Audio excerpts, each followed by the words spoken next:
How many discounts does USAA Auto Insurance offer? Too many to say here. Multi-vehicle discount, safe driver discount, new vehicle discount, storage discount, legacy. How many discounts will you stack up? Visit USAA.com/auto discounts. Restrictions apply. This episode is brought to you by Hyundai. Get into the Hyundai Getaway Sales Event and get a deal so right it almost feels wrong. For big savings on their most popular models, visit HyundaiUSA.com. Offers end September 2nd, 2025.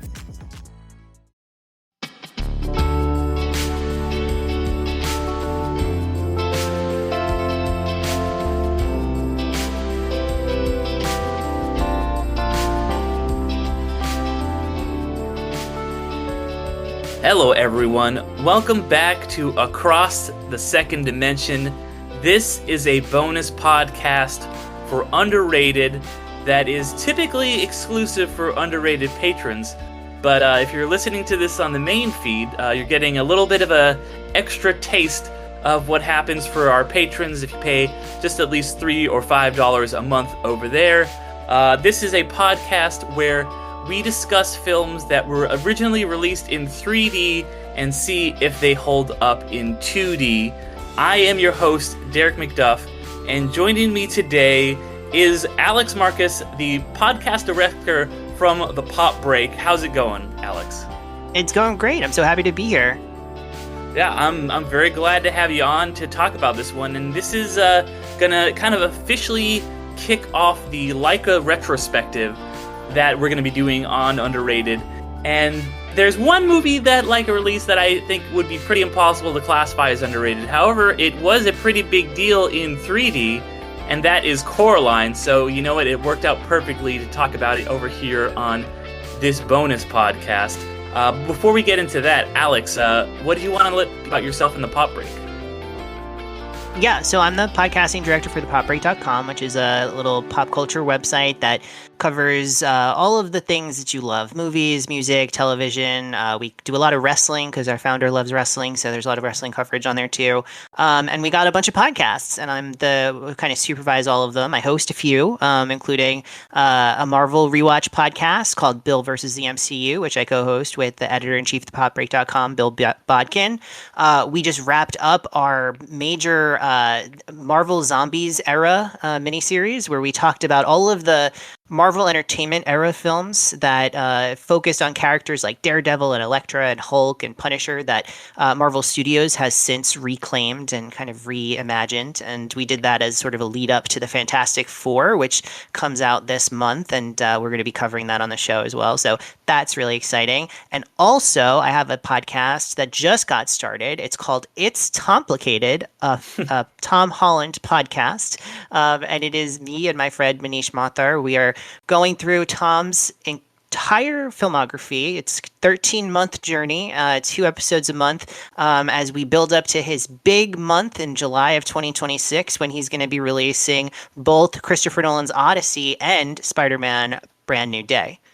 Yeah, a lot of good stuff. Yeah, definitely love all the podcasts you guys are doing over there. I've even been on Bill versus the MCU. So yeah, it's a lot of fun stuff. Yeah, we'd love to have you back too. It was really great. I think you were on for our Defenders conversation, right? Yeah. Yes. Yeah. Talk a lot about Dragon Bones. I think is very underrated. Yes, exactly. Yeah. But to shift back gears here to the movie we're going to be talking about today in Coraline. I almost did the thing everyone does in the movie where they say Caroline. Coraline. I had put out the call to the podcasters who've been on the show before. I was like, hey, I'm doing this Leica retrospective. Who wants to talk about these movies? And you were very quick to be like, let me talk about Coraline. Before we get into the nitty gritty of the 3D and the 2D and everything, what do you think about this movie overall?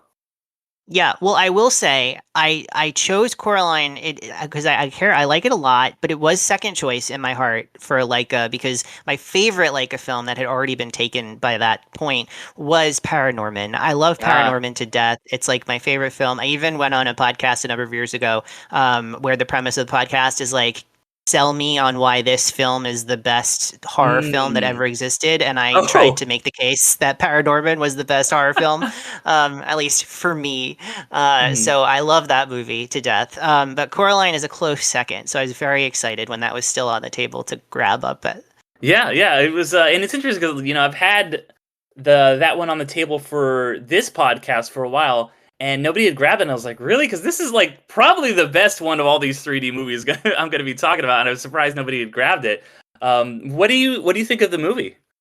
Yeah, so I did not see this in theaters. It totally passed me by. It came out at a time when I wasn't seeing a ton of kids' movies in 2009, and I just didn't realize that it was one that I really needed to see in theaters. And I kind of regret it now because I didn't get the 3D experience, which would have been so great for this episode, especially.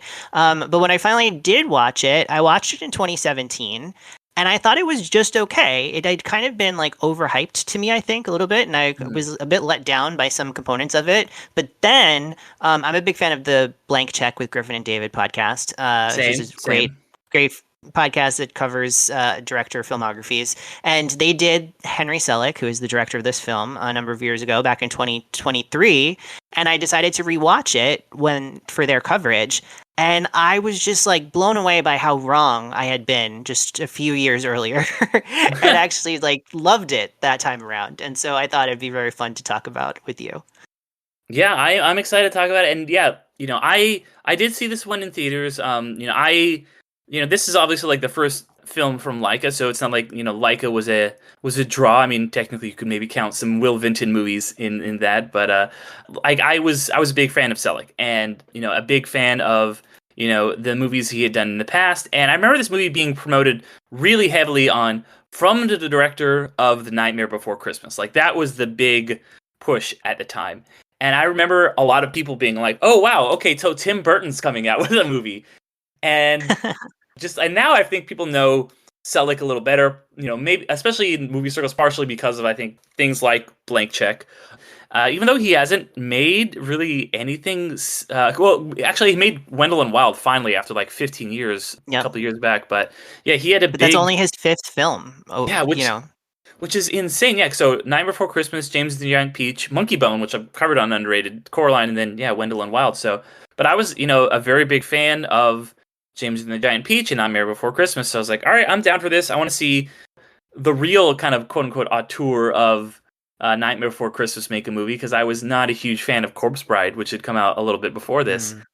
But yeah, I went and I was blown away. I thought this movie was incredible. It was just captured this like feeling of just awe and wonder you feel as a kid, kind of like I'd never really seen anything animated like this before. And obviously, there's some parallels with other Selick films, it does look similar to them, but I think that it just took all of that to the next level. And I was kind of just astounded with how this thing looked, and just, really being drawn into the world. And, which I think, I did see this film initially in 3D, and I think that did help. And then I did, get the DVD and watch it in 2D many times after, and didn't get to see it again in 3D until this last summer when I got to see a theatrical re-release. Because I did get like a DVD that had like a 3D version, but it was like the cheap old school glasses, and it did not work super well. And I know you said you initially saw this one in 2D rather than 3D. So that was going to be one of my questions. And you said you didn't really like it that first time. What was that kind of first experience like?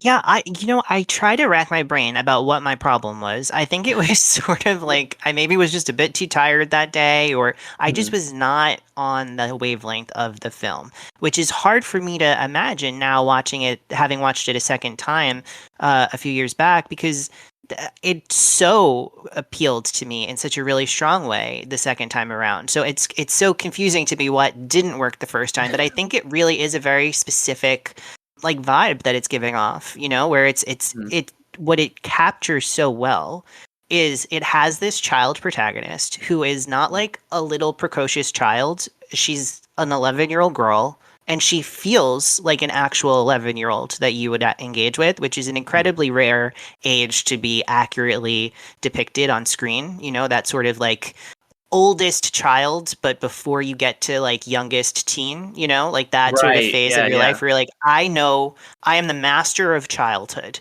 I know Hmm. nothing of adulthood at all, but I am the master of childhood. And I think that's such an interesting time to tell a story in. And I feel like it's very rare that you get that. And this film captures that so well. And I think there was just like a weird distancing. I don't know if it was just an expectations thing, but I truly shame on my 2017 self for giving it 3.5 stars on Letterboxd. That's all I could say, because rewatching it up to 4.5 stars immediately without question. Nice. A whole star jump. Yeah, I think Dakota Fanning's performance in this is really, really spectacular, and like she was like there's a reason she was such a like a whirlwind as a young person, and just like everyone was like snapping her up. And she did some Ghibli stuff for voiceover, when it had already been done, but they kind of like re-released and they did like a new dub for some Ghibli stuff. And her younger sister, who I'm also a really big fan of, Elle, did My Neighbor Totoro, and Mm. their performance in that is really good. And she really just captures. She's just like, she doesn't feel like a kid actor, that quote unquote kid actor. She just feels like she's just giving a great performance, and she's once again doing it in here. And I love that she feels part of this like magically real world where 11 is like that age where you're like kind of like you're like you're kind of like side-eyeing everything. You're not going to just be like, okay, well, here's this whole other world and I'm not going to question anything about it. Like at first she's like, yeah, this is a dream, but she's also young enough that she's like able to like fully believe it quick enough. Yeah. And she's just like, when she goes through that portal and kind of goes in this world and sees her other mother and stuff like that, and it feels, all of her problems feel very relatable to what you would go through as a kid, like a kid who just moved and misses her friends, and you see her parents, and like she has all these difficulties with her parents, and I thought that was all really well done. And then the way that she ends up being the one who has to go and like save them in the end and stuff like that in this Alice in Wonderland adventure, I thought was really well done. And it didn't feel like preacher, like, well, you actually loved your parents the whole time, they really know what's best for you. Like, it's like, no, your parents are like flawed people too, but they do love you, and you love them. And I thought that was all really, really well done. Yeah, I'd love to talk about like both halves of what you said, because I think they're both so interesting. Because on the one hand, when it comes to Dakota as a performance, she's obviously was an incredibly talented child actor who really popped in a lot of major roles early on. But I think that a lot of those roles were kind of what I was talking about as a criticism, in the sense of just she was always the kind of like little mini adult in the room in all of her movies, like either like wise beyond her years or just very precocious, and she could act the hell out of those scenes and like stand shoulder to shoulder with like Robert De Niro in a thriller, and you're like, wow, that's incredible. But she didn't really feel like a child, Yeah. And what I think is great about this performance, and why I would classify it as one of her best, is that she actually finally feels like a real kid. Like she's aged into that role where it feels so authentic. And I just think that that's so interesting of a use of Dakota Fanning, whose reputation as a child actor is oftentimes, like I said, the opposite, right? So I think that's super cool. And then on the other hand, I also want to say, like, in terms of how the movie handles the age of the protagonist, and like the way that like you learn lessons and things like that, but it's counter what the more pat version of the story that you're used to. It's so interesting that when you're 11 years old, you're old enough to know that your parents are flawed, right? It's kind of the first time, like that age is when you finally start to realize, like, oh, they're not like these like gods who like know everything and I had trust implicitly. If you're lucky enough to have a somewhat sheltered existence, and that's oftentimes what your experience is that your parents are just like, they are in charge, they know the answer to every question, and you don't really question it. And then once you get to that age of like 10, 11, 12, suddenly you start to see some of like the chinks in their armor, and you realize like, oh, they're actually people, and that's interesting, right? And how do we navigate that? But she's young enough to still believably fall into a fantasy world at the end of the day also. And it's a really cool way to like play that tension of that coming of age moment in childhood, where you can have that ability to observe flaws in adults that you didn't have a year earlier, but to inform the sort of fantasy world that you still are capable of engaging with as a child. And I think it's just such a really smart and interesting choice to tell a story like that.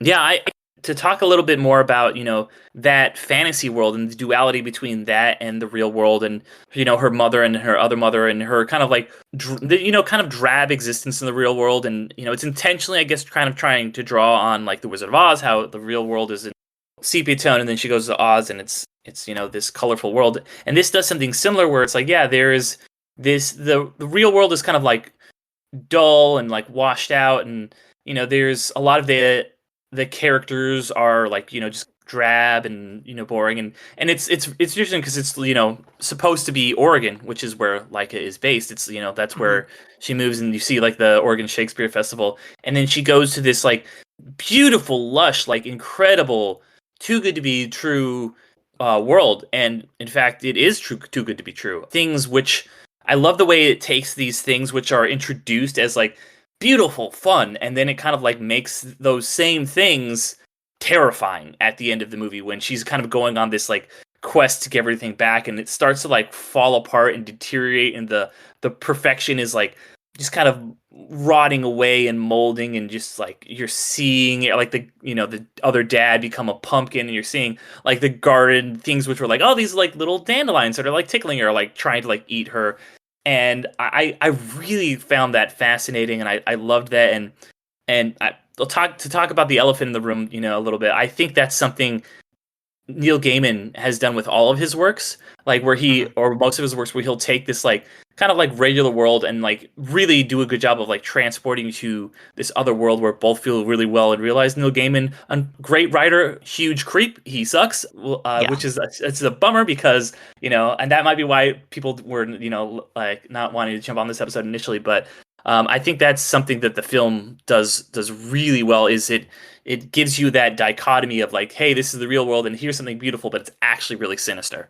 Yeah. Well, and I want to say at this point, like, I obviously fully do not support anything that Neil Gaiman stands for from a personal perspective, and I fully support anyone who feels like they can't engage with his work anymore as a result. I certainly don't want to put any more money in his pocket, given how loathsome of a person he appears to be, allegedly. And so I fully understand the complication of that.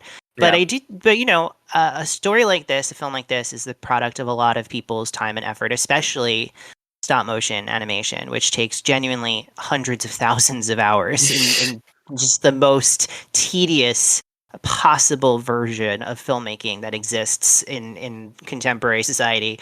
And it would be a real shame, I think, for the craftsmen behind this project who worked so hard and who made such incredibly moving art as a result, for them to just like be thrown out along with everything else. So if you could, find a way to appreciate what was done here while also holding on to the idea that Neil Gaiman sucks and we don't like him and we don't support him and we hope he never does anything again in terms of a professional capacity, because he just, I think that if you can hold both of those ideas, you should, because there's a lot worth engaging with in this film. Yeah, I completely agree, because like a film, like you said, is a labor of love of so many people, rather than like, I'm not going to go read Coraline. I'm not going to go buy his book, Right. but like the film, like you said, and especially with, you brought up a good point that a stop motion film is a labor of love from so many people, right? And I think that this is a good way to talk about like how Leica is really just making something really unique and incredible, and it only kind of exists because Phil Knight like stole a movie studio for his son, essentially. Yeah. Which is, like kind of a bummer, but also it made something great. And I won't be too hard on it because Will Vinton is kind of proud that, his studio was the genesis for a lot of these films, which have gone on to be so beloved. And, you can really see that, like, in every frame of this, there is so much love there from everyone from Henry Selick down to like all of the animators, because so many people worked on this. And something that I found even more impressive is obviously, with stop motion, you have to move every little thing and take a picture and, then do it again. And there's like, with this, it's so incredible and impressive because there's so many moving parts and things happening.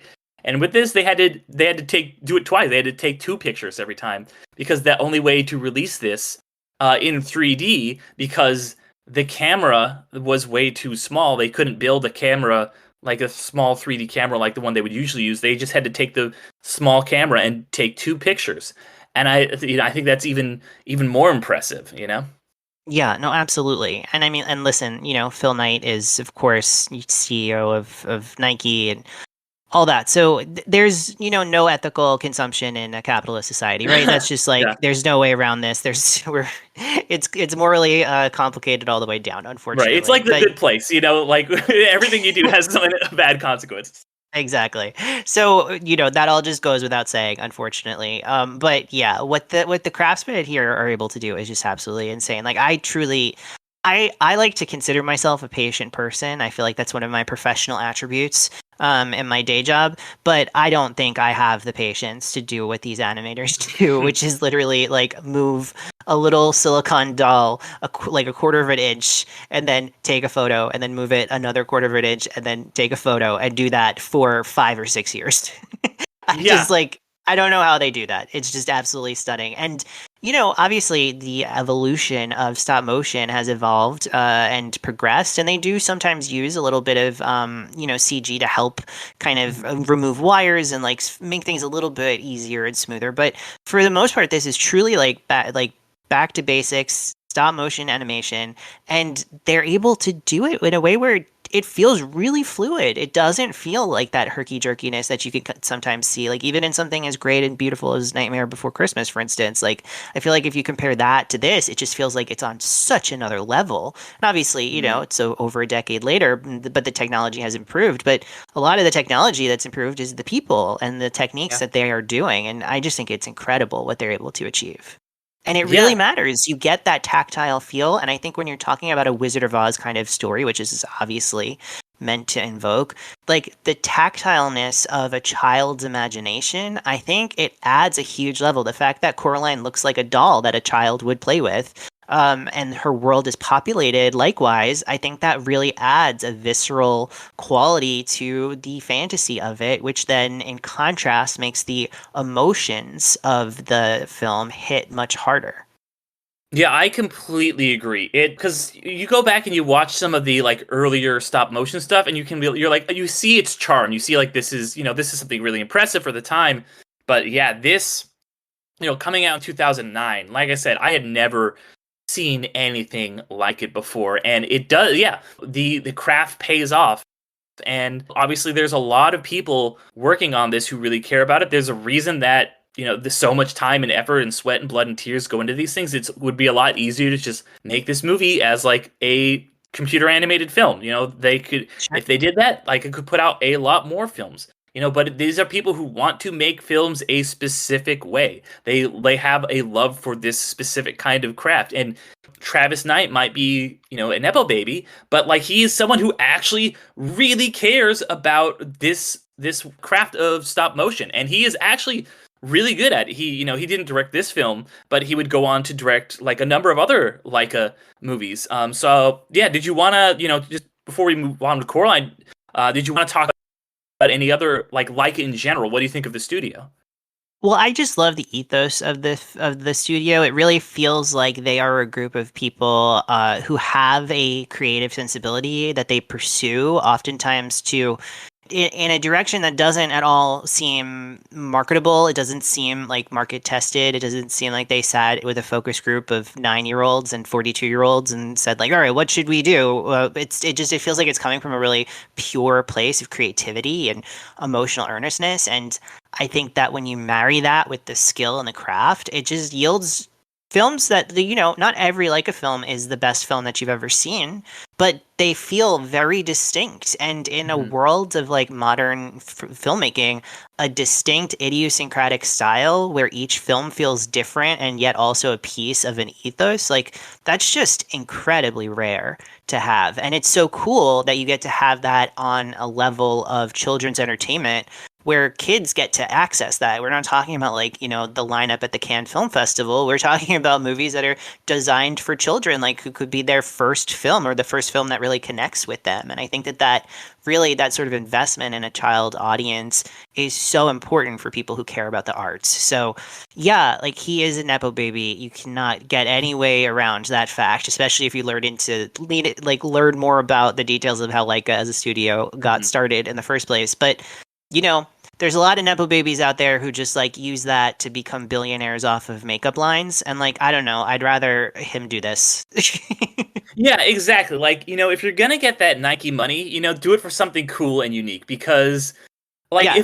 if you know like it didn't have that Nike money, I really don't think it would exist anymore No. because they had obviously Coraline was like it was this box office success and it's gotten re-released and it's made a lot of money over the years, but it wasn't like a huge smash hit. And a lot of their films coming out after that, like all the other four I'm talking about on Underrated, there's a reason for it. They don't typically do that well financially. They get a lot of awards and they've gotten like Oscars and stuff like that, but they don't make a lot of money. And if they didn't have this like infusion of cash, and they unfortunately had to make layoffs, but they've been able to like, and that's part of the reason why Vinton's original studio went down is because there isn't the commercial demand for this kind of film. And the fact that like, hey, you know what? Your rich dad is going to bankroll you and we're going to get some really incredible art out of it. That, you know what? Fine, I'll take that. And like, here's the thing, like, yeah, this is like the Box Trolls is not a movie that is going to make $400 million at the global box office, right? It's not Shrek 5, and that's okay. It's a movie where, like, you know, not to step on one of your other episodes, but it's a movie where like the villain is like allergic to cheese but can't stop eating it and keeps having an allergic reaction. Like that's weird, and no, most people aren't going to like that, but there's one weird kid in one weird town that's like, hey, this speaks so deeply to me and I can't believe it exists.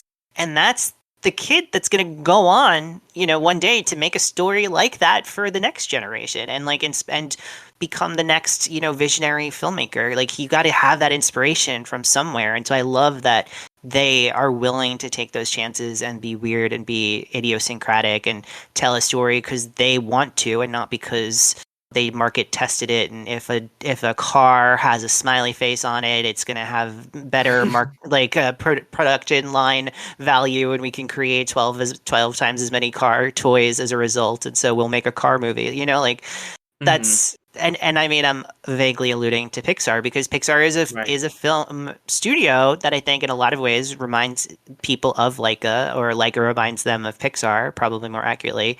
And they certainly have created art that is truly incredible and stirring and defined a generation or two. But, you know, they're also not above, you know, indulging in the Disney marketing machine and playing for the toy section every once in a while. And I think that that's a balance that studio is trying to make so that way they can access a much broader audience. And I respect that effort, but we need Leicas also, you know, we just do. Yeah, absolutely. You need the kind of weird indie little guy out there makes the movies in like a warehouse in Oregon, and they're always kind of quirky and misshapen and beautiful. So yeah, I completely agree with that. But yeah, to go back to, you know, because obviously this podcast is, you know, about how well movies work in, you know, 3D movies work in 2D. And there have been a lot of movies that I've talked about on here that you watch them and it's like, wow, this is really cringy. You know, like the first episode, Jaws, there is so much, Jaws 3D, I should say. There's so much in that just does not work at all in 2D. It was clearly just made to be like cheesy 3D effects. But since you've only seen this one in 2D, how did you feel about it in that dimension? Yeah, like I obviously can't compare what the presentation was like, but I could imagine there's like a couple of key sequences that probably popped much more in 3D, like especially those sequences towards the end when Coraline is kind of trying to crawl out of the web to get back to her side of the door, and it's all kind of falling apart. Like I imagine that probably in 3D was that much more immersive.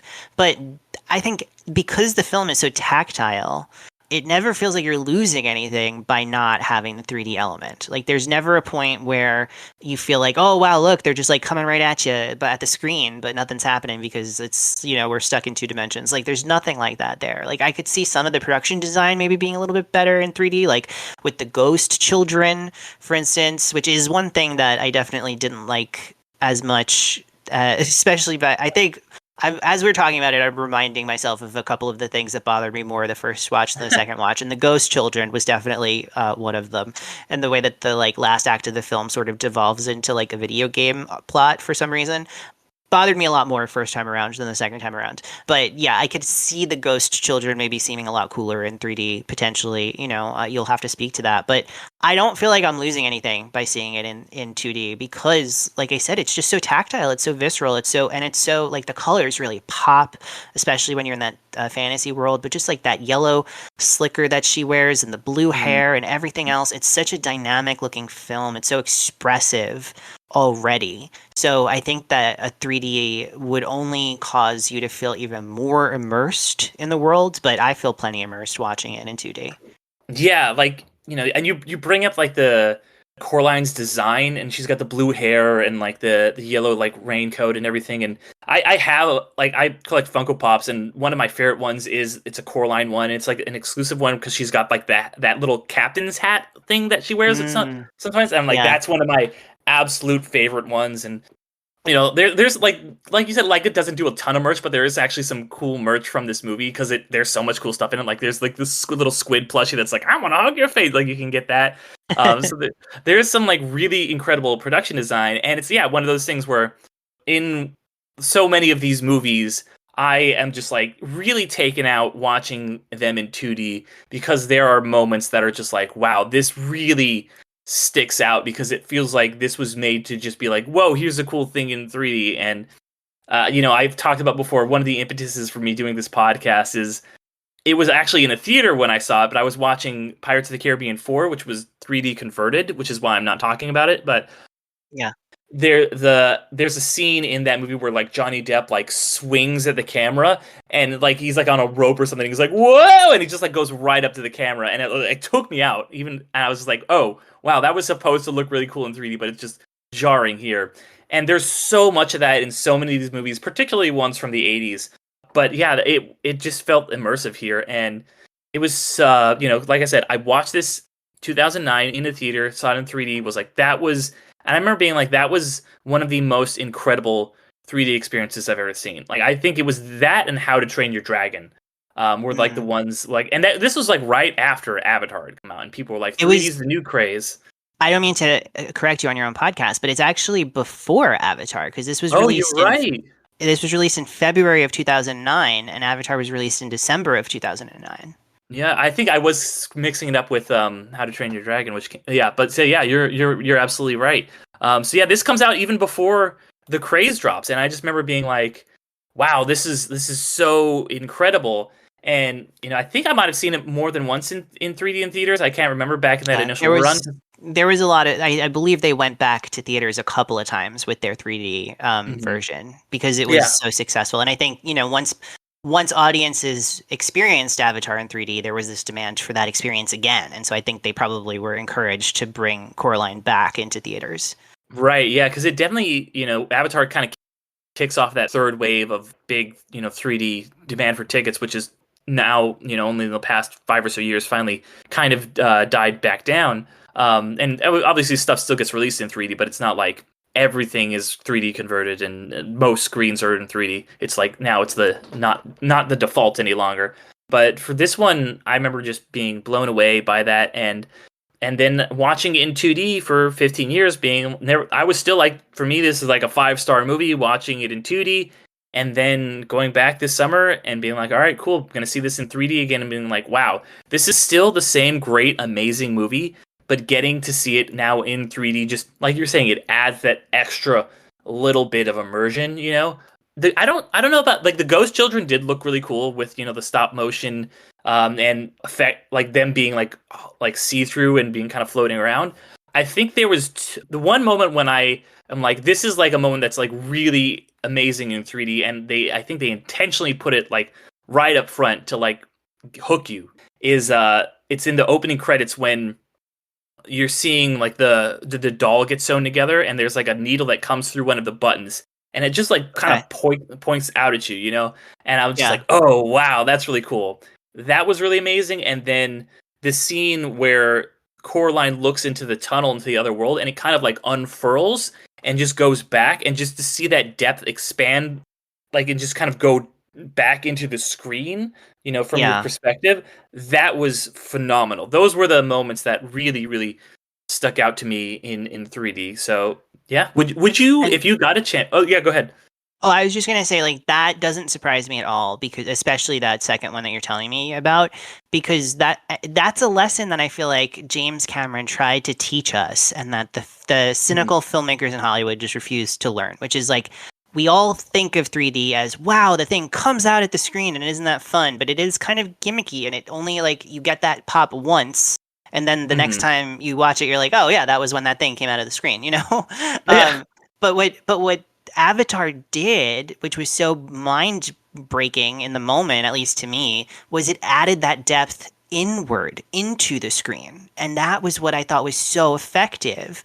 And I could imagine that being executed in Coraline in the way that you described, like, that is exactly what I had hoped it would be in those sequences. So I'm happy to hear that, because that just adds so much more. It doesn't feel cheap and gimmicky. It feels like you are truly getting, like, sucked into the screen and into the world, and that's so much more immersive. You know, something coming out at you is the opposite of immersive. You know, it's an assault. It's like, whoa. It's like, so it's a fun effect, but it's limiting. You know, it reminds you that you're in a movie, and it's like you're breaking a rule, and that's taboo, and it's exciting. But like, when you get sucked into the screen, that's when the magic can really happen. And that's kind of what, you know, the metaphor of what Coraline is going through as a character also, is getting sucked into this world. So I think it's a perfect, you know, marrying of the technology and the storytelling. So I love that is something that you noticed when you watched it. Yeah, it definitely, it feels like there is a reason story watch movie to watch it in 3D. So many 3D movies they're only in 3D because, you know, it looks cool, and, you know, the studio can charge an extra $5 or whatever on the ticket, or the theater can charge an extra $5 on the ticket, and the studio gets a chunk of that. And, you know, there's all the studio stuff about like them getting more percentages or less percentages with 3D releases and all that. But yeah, this feels like, oh no, there is an actual artistic reason to watch it in this specific format. So with that being said, if you have a chance to watch this, if you're gonna, you know, go see the re-release in theater, watch it in 2D or 3D. Yeah, I would definitely watch it in 3D if I had the opportunity to. It's one of the few releases over the last, you know, 15 years now since that happened, that where I really would like to have that experience, truly. And I regret not having it yet. Obviously, there's been a couple of re-releases, so I don't know what's my problem. I could have at any point, but I really, next time, especially after this conversation, I'm definitely going to try to make a point of seeing it, because I think it's a really special film, and I just could imagine how this format would help it, but I don't want to imagine it. I want to experience it. Yeah. Well, very well put. And yeah, I mean, it's truly, really, really cool to see it in that way. But it's also really great to watch it, you know, on your TV at home. This is just such a great movie all around. And with that said, any final thoughts on Coraline? Yeah, I think, like, the thing that I love most about this movie is that it allows her parents do kind of suck. Like, they're kind of Yeah. they are genuinely, like, too busy to deal with her. She is a lot to take in. She's this really cool character who's also, like, a little prickly and a little unlikable in spots. And they don't know what to do with her. And they have a lot of stuff going on. They're moving into a house. They got work to do, everything else. And, like, there's a couple of moments that I think are so brave where it lets, like, her mom be mean to her. And it's like, whoa, this is a kid's movie. Only if an adult is being mean to a child, it's because they're, like, the bad guy, you know? And it's like, and sure, that, like, sets up the kind of the tension, and it helps you understand from Coraline's perspective why she would want to go to the other mother and things like that. But they never really let her off the hook for that. Like, that is just that's just a part of who she is. She loves her and she cares about her, but she's kind of mean to her sometimes. And that's just, like, the movie is willing to live inside that complexity, because it needs the moment where Coraline chooses her real family to be a full acceptance and not like accepting the whitewashed version of it, right? It's not like Dorothy coming home from Oz and being like, "Oh, I have this renewed understanding of the world and I love everyone." It's like, no, like she wasn't wrong to feel the way she was feeling in that moment. People are complicated and messy and not perfect, and sometimes they don't always say the right thing, or they don't care for you in the way that you want or even need them to, but they still love you and you love them. And as long as it's within, like, that doesn't cross that line of abuse, obviously, then like that's just what family is. It's accepting that and making the choice to live inside of that world anyway. And that's something that all kids, whether they realize it or not, have to navigate. And that's like nothing that I can really think of seeing in a children's film. And I think it's just so brave and so important to have that be what the core of this film is about. And I imagine a lot of lonely kids felt seen watching this. And I think that's so special and so important. So that's why I love this movie so much. This episode is brought to you by Indeed. When your computer breaks, you don't wait for it to magically start working again. You fix the problem. So why wait to hire the people your company desperately needs? Use Indeed's sponsored jobs to hire top talent fast. And even better, you only pay for results. There's no need to wait. Speed up your hiring with a $75 sponsored job credit at Indeed.com/podcast. Terms and conditions apply. You open the Walmart app and boom! The Reebok and Hanes styles that keep your kiddos on their A game delivered in as fast as an hour. That's right, those comfy Hanes Performance Crew socks they love in the app. And the coolest shirts, shorts, hoodies, and leggings from Reebok? Yep, Walmart's got them. They'll feel so focused in their new gear they won't even notice you freaking out on the sidelines. Shop Reebok and Hanes in the app. The Walmart you thought you knew is now new. Subject to availability, fees, and restrictions apply. Yeah, I think that's really, really well put. I could see why this movie resonates with so many kids, and because, yeah, it is very real. You understand why the ghost kids, got caught up with that other mother. She's very alluring, like to a kid who's just like I said, her mom's not abusive or anything, but, they have problems. Like, it's a real family. It doesn't feel like a picturesque movie Wizard of Oz family. And, it's really beautiful, and is for kids or adults, because I saw this when I was first 19, I was 19 years old, and, so obviously I'm a young person, but I'm not a kid, and it still really, really resonated with me. It struck with me, and at times I relate to the parents too, because they're freelance writers, and I get it, and how stressful that can be, and the other thing I wanted to say before we, completely wrap up is we talked about how good Dakota Fanning is. I think the entire voice cast is really incredible in this, because you have these really weird, quirky characters, and they're all giving these dual performances where they're like, "Hey, I have to be like Ian McShane is like, I'm a weird like Russian guy who trains mice," and then he has his like bizarro version where he's like, now I'm this like over the top performer who slowly devolves into like a pile of rats. And John Hodgman is so good, and Terry Hatcher is really great as a burnt out mom, and then like a terrifying spider lady, and then Keith David as the cat, like just Keith David fucking rules. Like he's just like, can he voice everything always? Like he's so incredible. And then of course there's the They Might Be Giants song. I love They Might Be Giants, and getting to hear just like them unexpectedly in this movie, because I didn't know they were in this going in, and hearing the Coraline song, which I downloaded up at iTunes off the time because that was still a thing you did, and just had listened to it so many times over the years. I just wanted to shout all of that out too. Yeah, no, absolutely. I mean, I can't add anything onto it other than to say yes, 100%. And Keith David is incredible, and I agree. Put him in everything as a talking cat. Honestly, like it's fine. Yeah. Well, Alex, thank you so much for coming on here on Across the Second Dimension. One more time before we go, where can people find you, and what do people need to know about the Pop Break?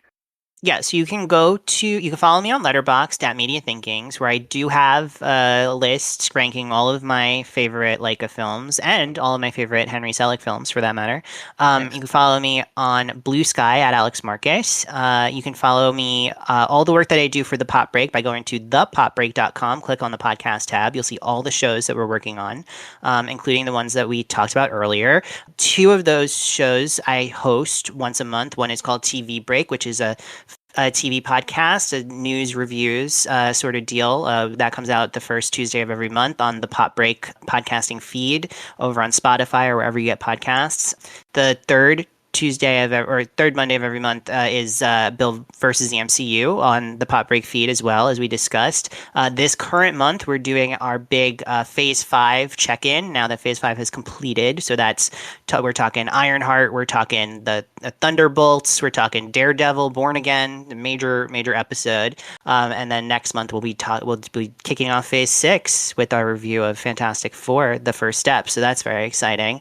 And then in its own feed, it's Tomplicated, a Tom Holland podcast. Subscribe to that wherever you get your podcasts, including Spotify. And in which case you can catch up on our episodes that we did last month for The Impossible and How I Live Now, which is a bananas movie that if you've never heard of it, you should listen to our episode. You will not believe what that movie is about. And this month we have 2 episodes coming out as well, including Locke, the Tom Hardy film. Which many people don't realize Tom Holland is a voice on that phone at some point. and then also the film Billy Elliot the Musical Live, which was a live taping of the Billy Elliot musical that gave Tom Holland his start. So those are really fun episodes that I hope you guys can check out by subscribing to that as well. That's good stuff. I always think of that Zendaya making fun of him for that being in Newsies or whatever. Yeah. But yeah, definitely go check that out. I'm very excited for all of that. That's really good stuff. Looking forward to listening to the episodes if it's complicated. But yeah, if anybody out there is looking for some more stuff of mine, obviously this is part of the Patreon. So if you want to sign up, at least get episodes a week early and ad free. For $3, you get access to this podcast, and then for $5, once you're a $5 patron for a year, you can even choose an episode for us to possibly cover on Underrated, as long as it's not too crazy. And then, also check out my podcast, The Midnight Film Society, which I do with my buddy Damien, where we talk about more recently released stuff. And then I got also something kind of big and exciting. So if by the time you guys are listening to this, if you're listening to it on the main feed, and you're going to Comic-Con, which is happening this week, I will be there doing a panel. So come check me out. It's check out Underrated Movie Podcast. We'll be hosting a panel on the value of a director's cut on Thursday at 4 in the Neil Morgan Auditorium, unless some times change from when I'm recording this, but that's when that should be going down. So if you're at Comic-Con, I'd love for you to come swing by the panel and check that out. Or just go to underratedmoviepodcast.com. Got the links to all that stuff. And if you can give the show 5 stars, however you're listening to it, it really helps. But yeah, Alex, thank you so much again for being on one more time, and I hope you have a good one. Yeah, you too. I'll come back anytime to talk movies with you.